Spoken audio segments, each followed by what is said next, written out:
streaming from the 22 News Broadcast Center. This is 22 News at 4 p.m. Digital Edition. Good Monday afternoon, and thank you for joining us for 22 News at 4 o'clock. I'm Nick Oresco. The chilly air is back, but the good news is that Brian Lapis' shoe is now tied. It was close before the open. It was. I was going to talk slower to give you some more time to tie it, but I'm glad you got there. Yeah. Everything's good to go. Yeah, my extremely stylish shoes that I wear for the fork. You can go ahead, Garrett, and show the shoes.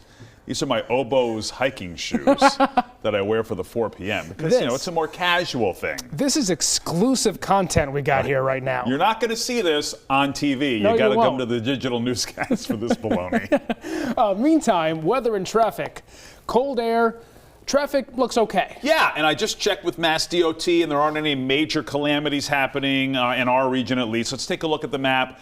I-91 from Bernardston to Longmeadow is in pretty good shape. It looks like there is a little slowdown here between Northampton and Holyoke, and this often happens with some construction that's happening here not far from the Oxbow. So just keep that in mind, that there is one quick slowdown there, or one minor slowdown. But the Pike looks good. 391, 291 also looking good, and Nick was mentioning that it's a little brisk out there. At least it's bright, or at least it's been a bright day. Let's take a look at temperatures now. 32 Northampton, Westfield and Springfield, 36 in Greenfield, 30 in Orange. We're in the 20s in many spots in the Berkshires, and it is a little breezy. If you've been outside, you've noticed the breeze. Not ferocious, but certainly noticeable to annoying.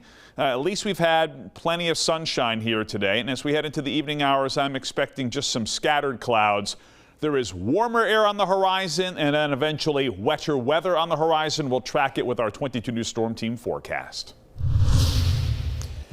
A woman from Chicopee was arrested in connection to the house fire on Edgewood Avenue on Sunday morning. According to the Massachusetts Department of Fire Services, 60-year-old Lori Ann Kowal was arrested based on evidence gathered at the scene at witness interviews. The Chicopee Fire Chief told 22 News the two-alarm fire started around 10 o'clock Sunday morning. No one was hurt, but 3 people are without a home. Kowal was arrested and held pending arraignment. Springfield police have arrested a man for being in possession of an illegal gun Friday. According to police, information was received that 22-year-old Eric Brown was in possession of a firearm. Brown was already on probation for armed assault with intent to murder back in 2022. Police located Brown on Mattoon Street, where he was later arrested, and they discovered a loaded firearm in his jacket pocket. Brown faces multiple charges. Eversource has announced new gas rate cuts following pressure from state officials after many western Massachusetts residents expressed concern over their energy bills.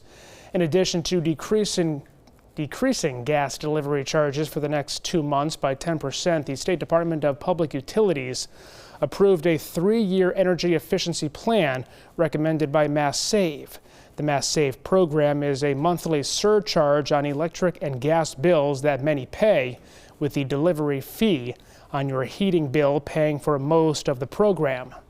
The new proposal from Mass Save is estimated to cost $5 billion and will offer incentives to help make Massachusetts more energy efficient. State wildlife officials are reminding residents that the month of March is when bears wake up from winter hibernation in search of food.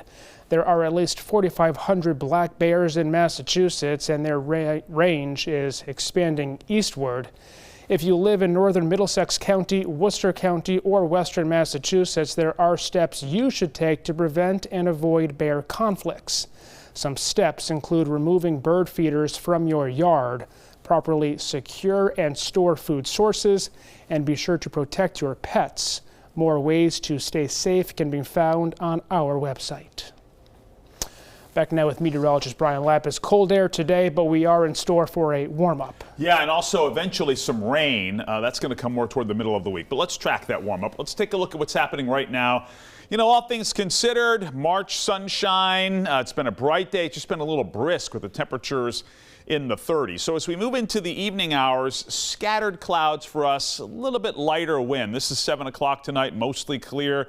We go to 9 o'clock tonight, clear air continues, and then overnight, a few clouds. I'm still going to call it scattered clouds. Evening temperatures will be, I expect, in the 20s, and as we head into the day here tomorrow, 20s and teens, and as we head into the day here tomorrow, sunshine 10 a.m., noontime more along the lines of a partly sunny sky, and then again a mixture of sun and clouds for the afternoon with high temperatures tomorrow in the mid to upper 40s. The rain comes, we expect, on Wednesday. We'll track it for you on 22 News starting at 5. Award season has officially come to an end with the 97th Oscars in the books. The independent film Anora dominated the Oscars on its way to 5 wins, including Best Picture, Best Director, and Best Actress. For the second time in his career, Adrien Brody won Best Actor honors for his role as a Holocaust survivor in The Brutalist. The supporting actor category saw 2 first-time winners, Robert Downey Jr. and Kieran Culkin. In wake of the expected price increases from tariffs expected tomorrow, Chipotle is advising its customers not to worry about price increases right now. The CEO says that they intend to absorb those costs. However, if prices get too high, the company will have to raise prices. President Trump plans to put a 25% tariff on Mexico, Canada, and an additional 10% on China. Analysts say Chipotle gets 50% of its avocados from Mexico, with the rest coming from Colombia, Peru, and the Dominican Republic. Those products are estimated to increase 0.6% in costs on a rolling basis from the tariffs. Well, tonight on 22 News, starting at 5 o'clock, President Donald Trump's tariffs are expected to start tomorrow. We have a look at how this will affect Americans nationwide and right here in Western Massachusetts. And Mill Street in Westfield will be under construction for the next few months. A look at the impact on your daily commute. Plus an update in the South Main Street development project in Springfield. We hear from the mayor and the impact this will have on the local economy. Just one slowdown to show you here on I-91, just south of downtown Northampton. There's a slowdown on I-91 southbound, so between Northampton and Holyoke. Otherwise, the Pike is running along fine, and I-91 looks good other than that one little spot, and even 291 and 391 are looking good. Warmer day tomorrow, and then a wetter day on Wednesday. We'll track it on 22 News at 5. Brian, thanks. Latest updates on our website, wwlp.com, and as always on the free 22 News app. We'll see you tonight, starting at 5.